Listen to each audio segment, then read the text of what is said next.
Welcome student, मैं हूँ Tande sir और आज हम पढ़ेंगे बेसिक इलेक्ट्रिकल इंजीनियरिंग। और बेसिक इलेक्ट्रिकल इंजीनियरिंग में आज हम पढ़ेंगे इंडक्टर, जिसे एक प्रेरक कहा जाता है। प्रेरक किसे कहते हैं आप सभी को पता होगा। इंडक्टर में विद्युत ऊर्जा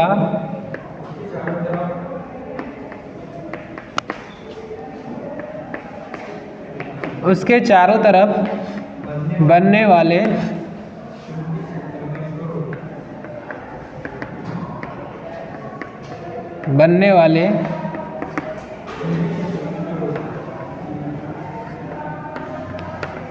मैग्नेटिक फील्ड, जिसे आप चुंबकीय क्षेत्र कहते हैं, चुंबकीय क्षेत्र में स्टोर होता है। इंडक्टर में विद्युत ऊर्जा, इट मीन्स इलेक्ट्रिकल एनर्जी उसके चारों ओर बनने वाले मैग्नेटिक फील्ड में स्टोर होता है। आप सभी ने इंडक्टर मतलब कि इंडक्टेंस के बारे में आपने पढ़ा है और इंडक्टर के बारे में भी आप जानते हैं, ठीक है। यदि इंडक्टर की बात करें तो आप इस कॉइल को इस तरीके से यदि डिज़ाइन करते हैं या फोल्ड करते हैं या लपेटते हैं तो ये एक प्रकार का क्या है, इंडक्टर ही है। और इस इंडक्टर में जब करंट फ्लो होगी तो करंट एक्चुअल में स्टोर कहाँ होगी। इसमें जब करंट फ्लो करेंगे तो आपको पता है, यदि इसमें आज जब करंट फ्लो करते हैं तो इसके चारों ओर एक मैग्नेटिक फील्ड बनता है। और ये जो मैग्नेटिक फील्ड है स्पेशली इसको इस तरीके से आप ड्रॉ करते हैं, इसे ही चुंबकीय बल रेखाएं कहते हैं। तो इंडक्टर में जब आप एसी सप्लाई देते हैं तो उसके चारों ओर बनने वाला जो मैग्नेटिक फील्ड है, इसके चारों ओर जो मैग्नेटिक फील्ड बन रहा है, ये मैग्नेटिक फील्ड में यहाँ पर बनेगा एन पोल तो यहाँ पर बनेगा एस पोल। तो इसके चारों ओर बनने वाला जो मैग्नेटिक फील्ड है, इस मैग्नेटिक फील्ड में ही स्टोर होता है। ये है मैग्नेटिक फील्ड और इस मैग्नेटिक फील्ड में ही आप देखेंगे तो क्या स्टोर होगा, इलेक्ट्रिकल एनर्जी स्टोर होगा। इलेक्ट्रिकल एनर्जी स्टोर होता है, ठीक है। मतलब इस मैग्नेटिक फील्ड में क्या स्टोर हो रहा है, इस मैग्नेटिक फील्ड में क्या स्टोर हो रहा है, इलेक्ट्रिकल एनर्जी स्टोर हो रहा है। मतलब ये अपने अंदर जब एनर्जी स्टोर करके रखता है, इलेक्ट्रिकल एनर्जी स्टोर करके रखता है, तो वो सिर्फ जो मैग्नेटिक फील्ड है, मतलब कि ये बोल सकते हैं कि जो बाहरी वाला आउटर एरिया है, जितना इसका इफेक्ट होगा, जहां तक इसकी स्ट्रेंथ होगी, वहां पर उसके आसपास में कॉइल के चारों ओर मैग्नेटिक फील्ड में ही एनर्जी को स्टोर करके रखता है। यदि हम कैपेसिटर की बात करते हैं, देखिए यदि हम कैपेसिटर की बात करते हैं तो कैपेसिटर क्या करता है, ये चार्ज को स्टोर करके रखता है, चार्ज स्टोर करके रखता है। लेकिन कैपेसिटर चार्ज को कहाँ स्टोर करके रखता है, आप सभी को पता है, ये कैपेसिटर है और ये कैपेसिटर चार्ज को स्टोर करके कहाँ रखता है, पता है आपको। यदि आप इसको इस तरीके से देखेंगे, हाँ, परावैद्युत माध्यम में ये इलेक्ट्रोड 1 है और ये इलेक्ट्रोड 2 है, ठीक है। तो ये जो इलेक्ट्रोड है, इन इलेक्ट्रोड के बीच में यहाँ पर आपने देखा होगा डाइलेक्ट्रिक मीडियम रखा जाता है, ठीक है। डाइलेक्ट्रिक मीडियम को रखा जाता है, ठीक है। मतलब परावैद्युत पदार्थ को रखा जाता है और ये जो परावैद्युत पदार्थ होता है, डाइलेक्ट्रिक मीडियम, यहाँ पर इन दोनों के बीच में चार्ज स्टोर होता है, चार्ज स्टोर होता है। तो कैपेसिटर में चार्ज स्टोर कहाँ होता है, दो प्लेटों के बीच में। ये प्लेट हो गया 1 मतलब A और ये प्लेट हो गया B।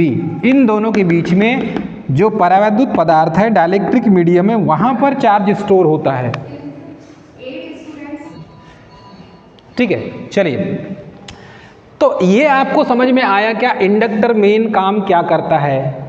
इंडक्टर के अंदर एक प्रॉपर्टी होती है इंडक्टिव, तो ये जो क्वालिटी है इसमें एक इंडक्टिव प्रॉपर्टी होती है। इसकी प्रॉपर्टी एक्चुअली ये है कि ये जब इसको एसी सप्लाई दिया जाता है तो ये पावर को लॉस नहीं करता, इसकी क्वालिटी है ये पावर लॉस नहीं करता क्योंकि ये इंडक्टिव कॉइल है। और इंडक्टिव कॉइल जब भी आप यूज़ करेंगे तो एक खासियत इसकी ये है बेटा कि इसमें पावर फैक्टर क्या हो जाएगा, लैगिंग हो जाएगा। इसमें इसका पावर फैक्टर क्या मान क्या हो जाता है, लैगिंग हो जाता है, मतलब कि पश्चगामी। पावर फैक्टर क्या होता है बेटा इसका, पश्चगामी शक्ति गुणांक।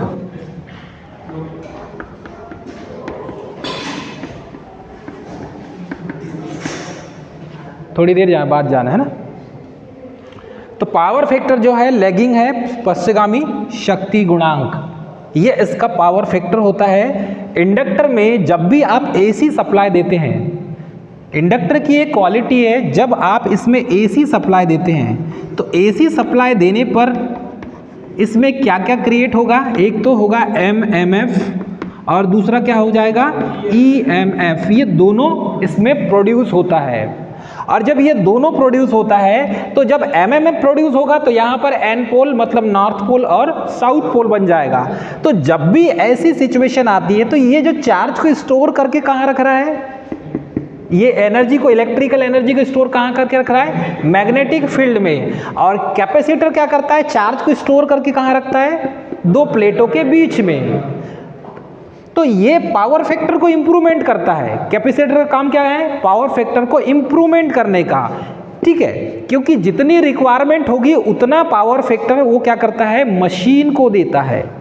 ये चार्ज को स्टोर करके रखता है अपने पास और स्टोर करने के बाद मशीन की जितनी रिक्वायरमेंट है, जैसे कि ये सीलिंग फैन, एक्चुअल में ये जो सीलिंग फैन है ये capacitor start capacitor run motor है, एक प्रकार की सिंगल फेस मोटर है। तो इसमें जैसे ही आप कैपेसिटर लगाते हैं तो ये फेस को स्प्लिटिंग कर देता है 90 डिग्री में, ठीक है। जैसे फेस को स्प्लिट करता है और फेस को स्प्लिटिंग करने के बाद में इसमें इंडक्टिव कॉइल लगी हुई है।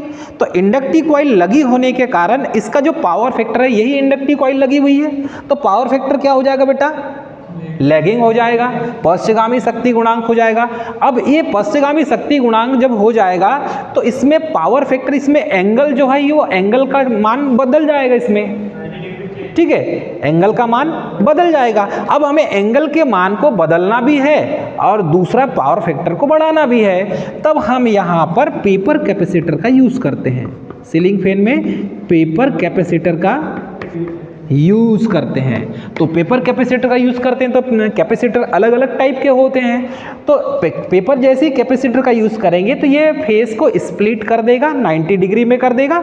उसके बाद में ये सिंगल फेस को डबल फेस में कन्वर्ट कर देता है। वो अंदर जब इसका ऐसा मैकेनिज्म होता है कि इसमें एक स्टार्टिंग वाइंडिंग होती है और एक रनिंग वाइंडिंग होती है, तो हम कैपेसिटर लगाते हैं तो ये क्या करता है, सिंगल को डबल फेस में, टू फेस में कन्वर्ट कर देता है और उसके बाद ये पावर फैक्टर को इम्प्रूवमेंट कर देता है। तो पावर फैक्टर के मान को बढ़ा देगा। तो जैसी सप्लाई आएगा सबसे पहले कैपेसिटर में जाएगा, कैपेसिटर क्या करेगा, दोनों फेस को स्प्लिट कर देगा, एंगल चेंज कर देगा और जब एंगल चेंज कर देगा इसमें तो पावर फैक्टर इसमें क्या हो जाएगा, इंप्रूवमेंट हो जाएगा।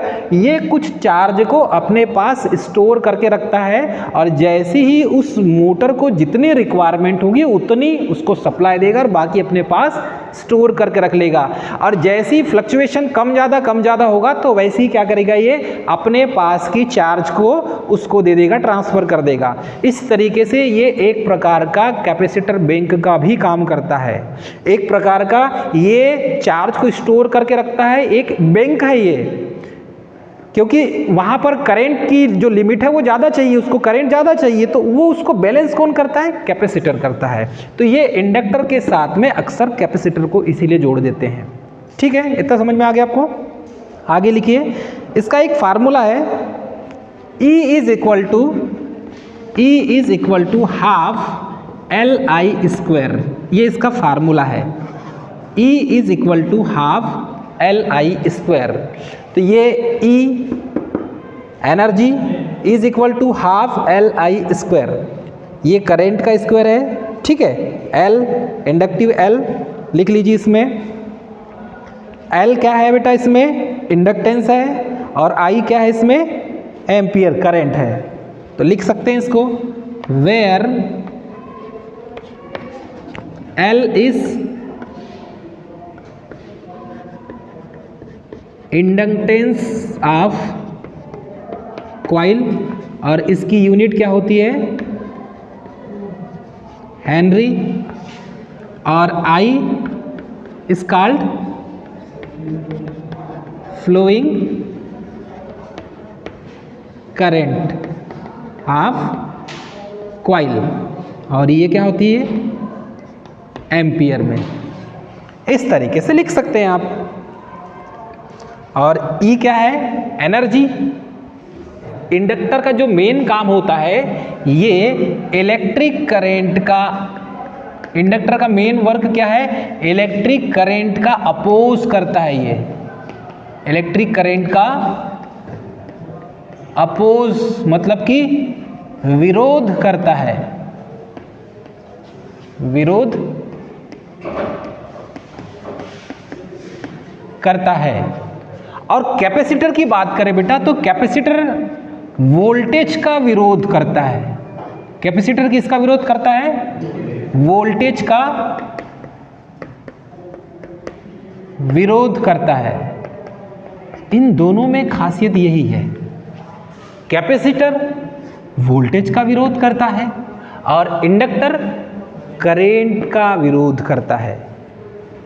जहां जहां जब भी किसी सर्किट में करंट फ्लो होगी, मतलब किसी भी इंडक्टिव कॉइल में करंट फ्लो होगी, तो उसके करंट के फ्लो होने का विरोध करने का काम किसका होगा, इंडक्टर का होगा, ठीक है। और यही इंडक्टर की जो प्रॉपर्टी है वही है इंडक्टेंस, ठीक है। ये जो इंडक्टेंस है ये इंडक्टर की अंदर की प्रॉपर्टी है।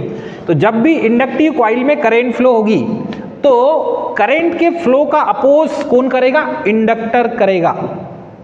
आई होप आपको समझ में आ गया होगा। और जहां पर भी कैपेसिटर यूज करेंगे तो ये वोल्टेज के परिवर्तन का विरोध करता है, वोल्टेज के परिवर्तन का विरोध करता है। मतलब वोल्टेज का विरोध कौन करता है, कैपेसिटर करता है, और करंट का विरोध इंडक्टर करता है। एक क्वेश्चन है, लिखिए।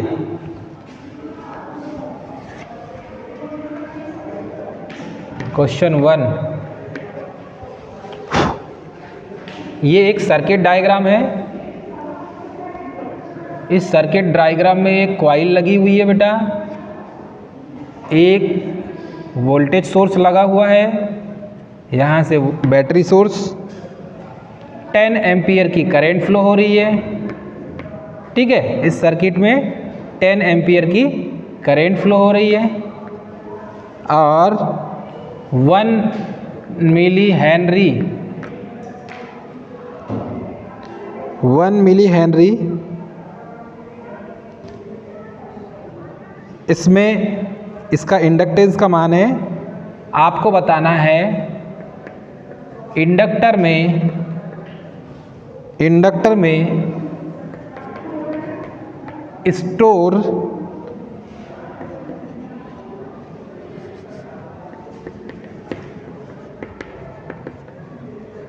इलेक्ट्रिकल एनर्जी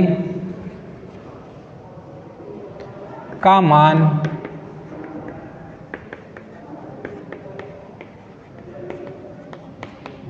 कितना होगा।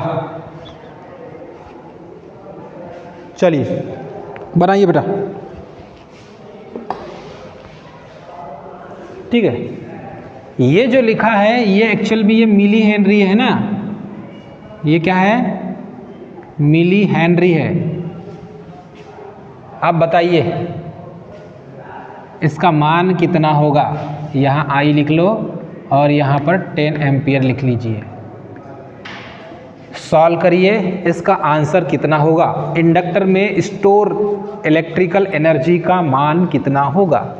कुछ नहीं करना है, आपको ये फार्मूला उठा के यहाँ पुट करना है ठीक है, L का मान दिया है, I का मान दिया है, कैलकुलेशन करिए, आंसर निकालिए और हमें बताइए कि कितना आंसर आया।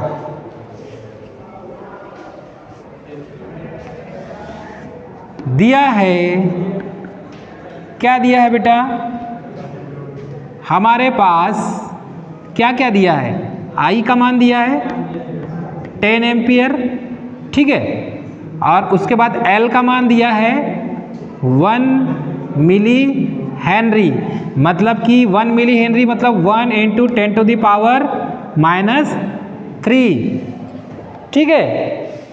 अब हो गया, अब हमें क्या निकालना है, वैल्यू निकालना है। तो क्या निकालेंगे, फार्मूला क्या है, E = 1/2 LI², ये फार्मूला है ना, ये फार्मूला है, ये फार्मूला पुट करेंगे इसमें वैल्यू, फार्मूला E का मान निकालना है, इसका मान 1/2 मतलब कितना होता है बेटा 0.5, ऐसा भी लिख सकते हैं, या ऐसा नहीं तो 1/2 ही रख दो, इनटू L का मान कितना दिया है 1 × 10⁻³ I का मान 10 है, तो 10 का क्या हो जाएगा, स्क्वायर हो जाएगा। E = इसका मान कैलकुलेशन करेंगे तो इसको स्क्वायर है तो इसको 10 × 10 कर सकते हैं, तो ये 2 पंचे कट गया ना 5 बार।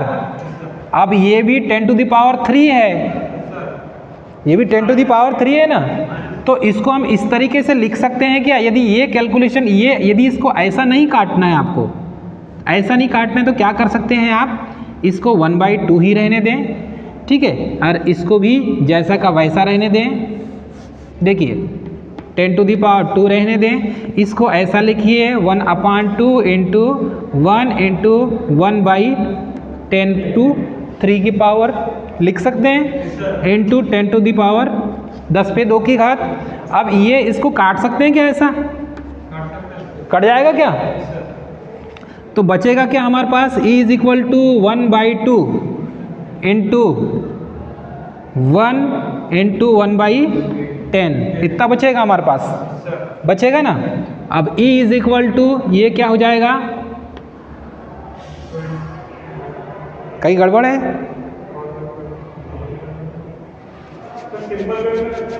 अरे तो सही तो है, गड़बड़ कहाँ हो रहा है, 10 दूआ क्या हो गया 20 हो गया।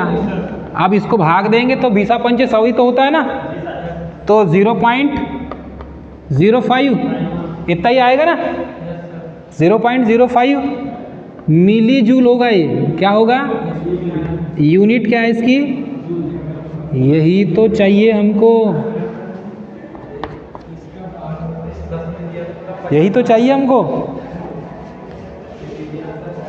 ठीक है। 0.05 जूल, 0.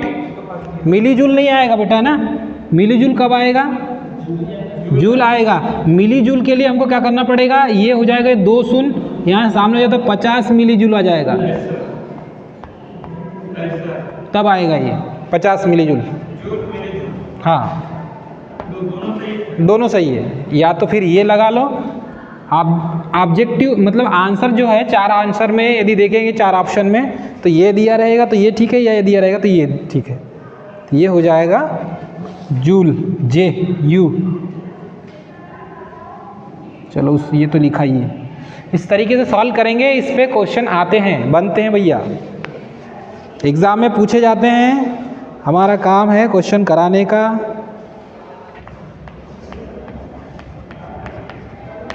इंडक्टेंस,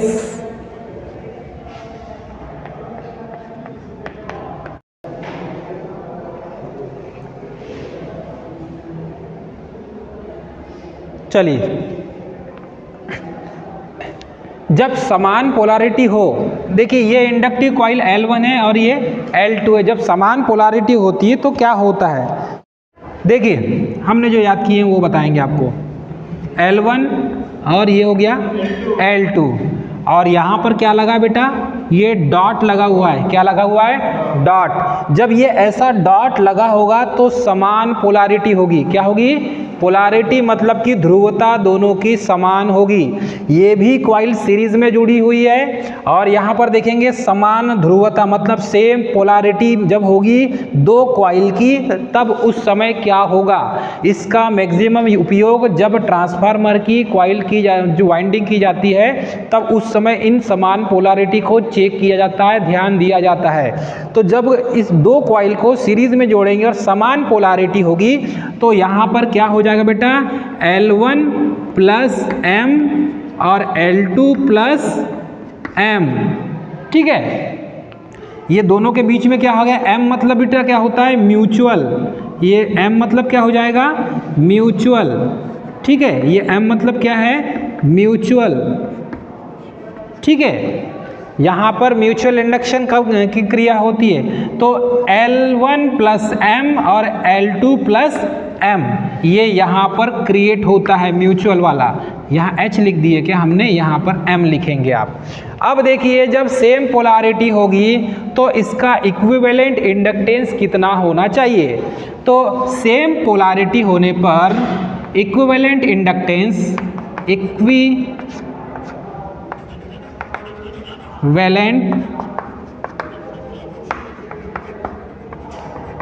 इंडक्टेंस, ठीक है।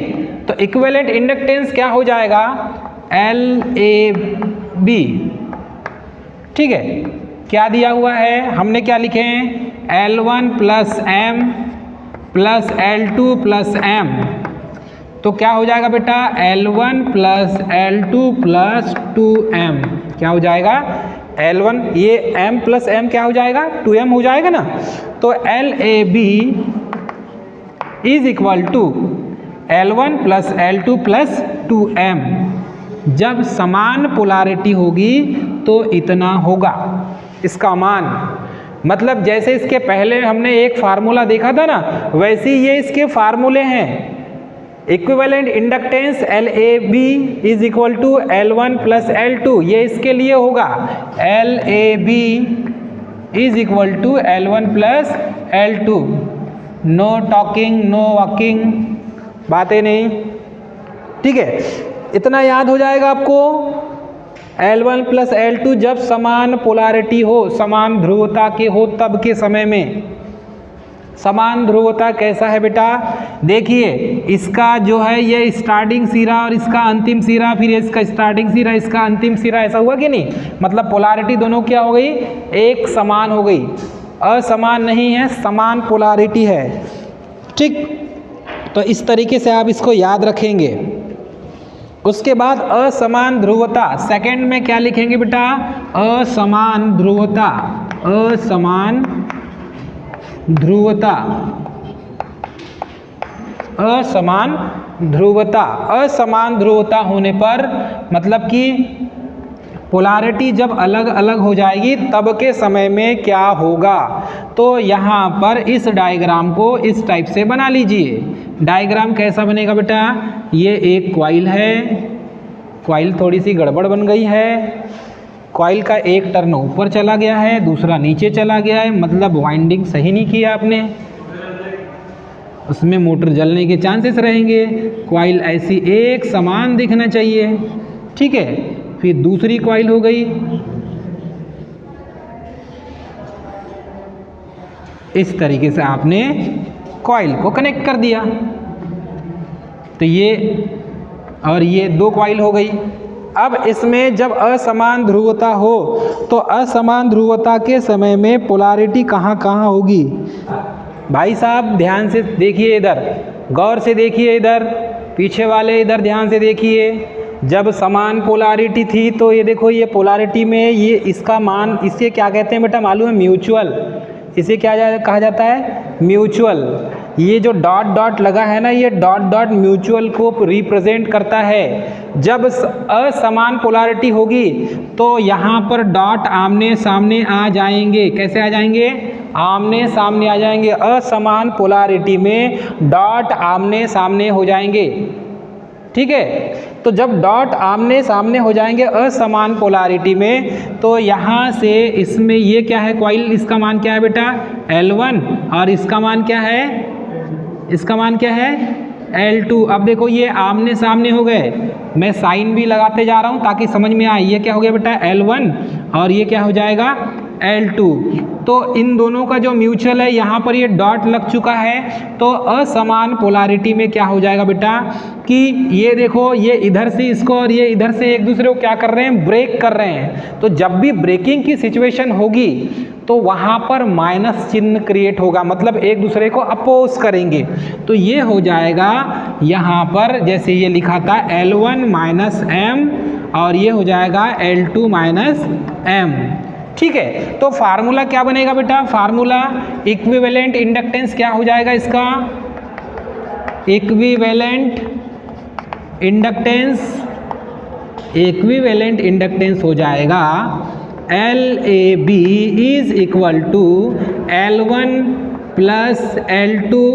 ठीक है, चलो पूरा लिख लेते हैं, L1 माइनस M और क्या हो जाएगा प्लस L2 माइनस M। तो ये क्या हो जाएगा L1 प्लस L2 माइनस हो जाएगा 2M, माइनस माइनस जुड़ जाएंगे ना, तो LAB इज इक्वल टू क्या हो जाएगा बेटा, ये फार्मूला बन गया। मतलब जहाँ पर भी ऐसी दो कॉइल मिलेगी, किसी भी सर्किट में ऐसी दो कॉइल मिलेगी और उसमें इस L1 का मान दिया रहेगा 2 हेनरी, L2 का मान दिया रहेगा 5 हेनरी और कहा जाएगा ये असमान पोलैरिटी की है, इसमें इंडक्टेंस का मान निकालो। न्यूमेरिकल क्वेश्चन आते हैं इसमें, कैसे आएंगे बेटा, देखिए इसमें पूछा जाएगा कि L1 का मान 5 हेनरी है, L2 का मान 10 हेनरी है, इन दोनों की जो पोलैरिटी है असमान है। इसमें L1 इसमें बोला जाएगा कि इन दोनों का जो है म्यूचुअल निकालिए, मतलब कि इसका मान निकालिए। तो ये मान किस फार्मूले से निकलेगा, LAB, ये फार्मूले से मान निकलेगा। इस तरीके से एग्ज़ाम में पूछा जाता है। आई होप आपको समझ में आ गया होगा। ठीक है,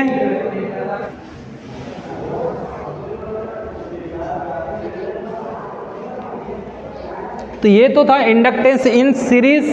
वैसे ही बेटा इंडक्टेंस इन पैरेलल भी होता है, वैसे ही इंडक्टेंस इन पैरेलल भी होता है। तो हेडिंग डाल लीजिए यहाँ पर, इंडक्टेंस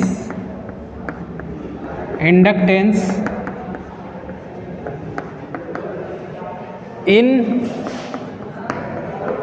पैरेलल,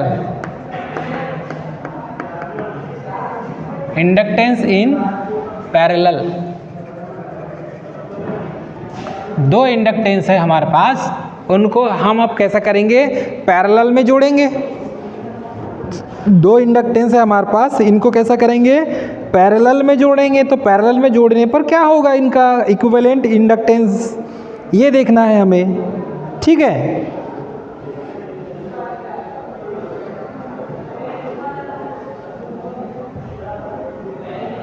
चलिए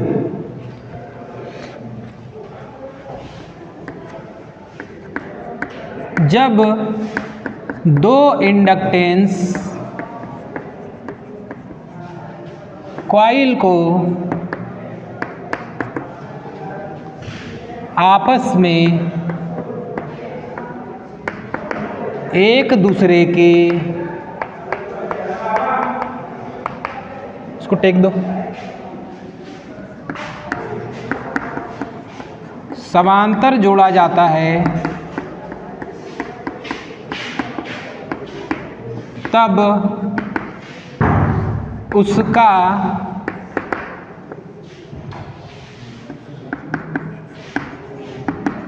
इक्विवेलेंट इंडक्टेंस होता है। चलिए अब बेटा ये कॉइल है हमारे पास, ये कॉइल है,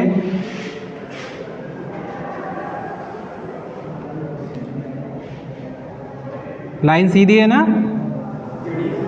टेढ़ी है, अरे हम टेढ़े छे ना, क्या करें अब। ठीक है, तो ये कॉइल हमने बना दिया एक, और वैसी क्या बनाएंगे बेटा हम, ये ऐसी दूसरी कॉइल बनाएंगे।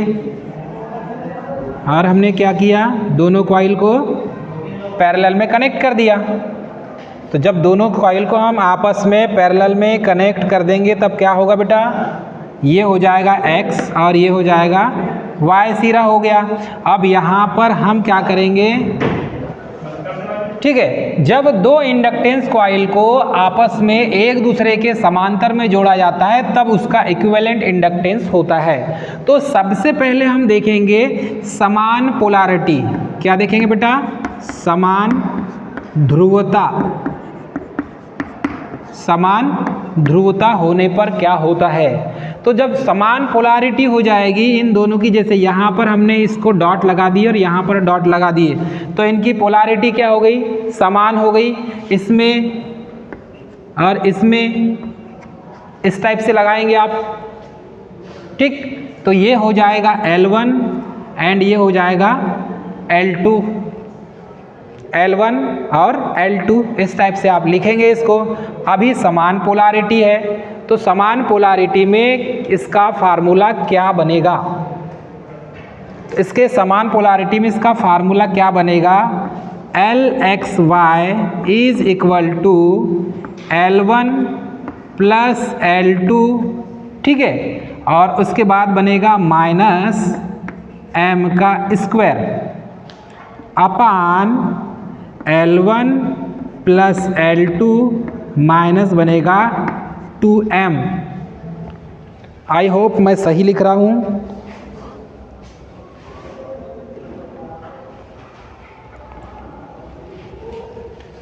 ठीक है, तो जब समान पोलैरिटी होगी तो इन दोनों के बीच में ये क्या है बेटा, ये जो डॉट डॉट है इसको क्या कहते हैं हम, म्यूचुअल, ठीक है, ये आपको समझना है।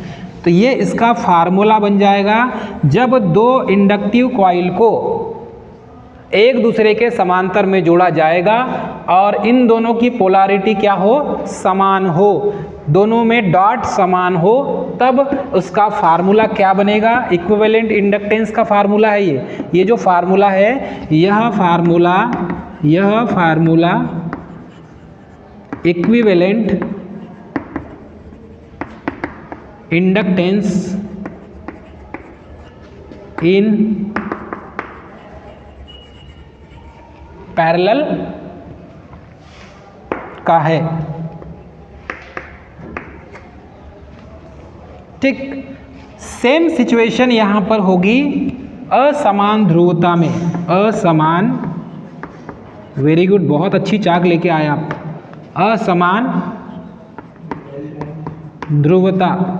और जब असमान ध्रुवता होगा, असमान पोल होंगे, उस सिचुएशन में क्या होगा, चलिए ये वाला डायग्राम देख लेते हैं और बना के सेम जैसा का वैसा बनाएंगे हम। यहाँ पर यही कॉइल लगी हुई है, ठीक है, यहाँ पर भी वही कॉइल लगी हुई है। अब हमें एक टर्न और बढ़ा देते हैं, यही कॉइल लगी हुई है। अब यहाँ पर क्या हो जाएगा, एक डॉट यहाँ होगा बेटा और एक डॉट यहाँ होगा, ये दोनों के डॉट चेंज हो जाएंगे असमान पोलैरिटी में। और असमान पोलैरिटी में जब दोनों के डॉट चेंज हो जाएंगे तो आपको पता है इसका डायरेक्शन कैसा हो जाएगा, L1 ऊपर और इसका डायरेक्शन L2 नीचे हो जाएगा। इस तरीके से आप इसे समझ सकते हैं। ये क्या हो जाएगा, इन दोनों का म्यूचुअल, इन दोनों को क्या बोलेंगे हम, इसका और इसका, ये म्यूचुअल, ये सिरा हो गया x और ये सिरा हो गया y, तब इसका इक्विवेलेंट इंडक्टेंस का फार्मूला क्या होगा, इक्विवेलेंट इंडक्टेंस। जब असमान पोलैरिटी होगी तब इसका इक्विवेलेंट इंडक्टेंस क्या हो जाएगा, LXY is equal to,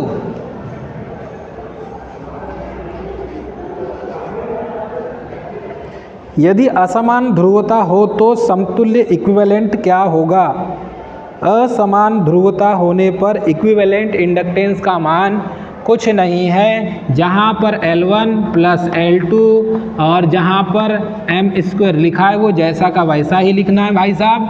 L1 plus L2 plus क्या हो जाएगा 2m हो जाएगा, बाकी एज अ सेम जैसा का वैसा रहेगा। ये इसका फार्मूला है।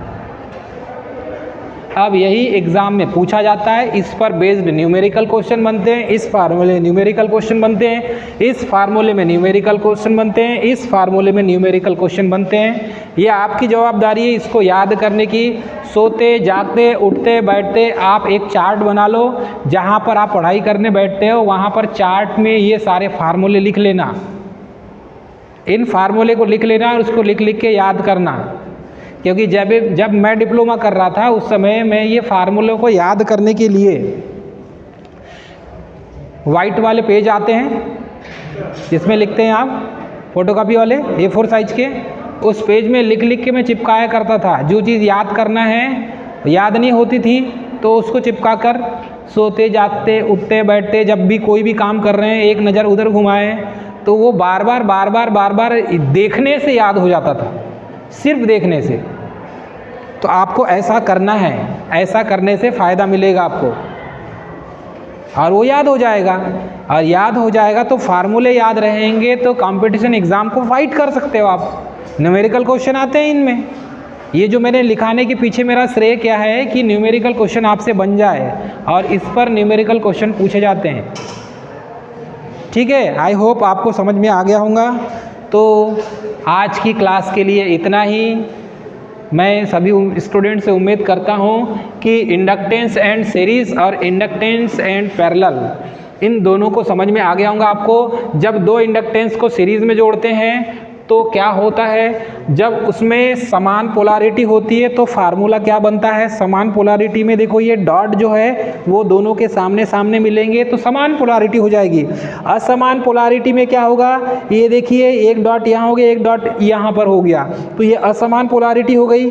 क्योंकि देखो यहाँ इसका फर्स्ट ये इसका लास्ट, ये इसका फर्स्ट ये इसका लास्ट, तो यहाँ पर फर्स्ट है इसका लास्ट है तो यहाँ पर क्या होगा इसका लास्ट और इसके लिए ये क्या हो गया फर्स्ट हो गया, इसलिए क्या हो गया ये असमान पोलैरिटी हो गई। ठीक है, तो इस तरीके से आप इसको समझेंगे। समान ध्रुवता होगी तो उसका इक्विवेलेंट इंडक्टेंस कितना होगा, ये फार्मूला इसका। और जब असमान पोलैरिटी होगी तब इसका इक्विवेलेंट इंडक्टेंस क्या होगा, ये इसीलिए इस फार्मूले को बताया जाता है कि जब आप ट्रांसफार्मर में टैपिंग करेंगे तो टैपिंग करते समय इन चीज़ों का ध्यान देना पड़ता है। इससे हम ट्रांसफार्मर का जेड ट्रांसफार्म वाला फार्मूला सॉल्व करते हैं, जेड। ठीक है, जेड ट्रांसफार्म इसका निकालोगे, आगे जब आप बीटेक करोगे तो इसका जेड ट्रांसफार्म निकालोगे तो ये फार्मूले सब काम आते हैं वहाँ पे। कछु समझ में आ रहा है?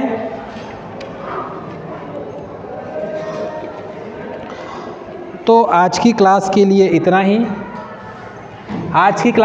ही। मिलेंगे नेक्स्ट क्लास में। तब तक के लिए स्वस्थ रहें, मस्त रहें, मुस्कुराते रहें, पढ़ाई जरूर करें। सबको जय हिंद।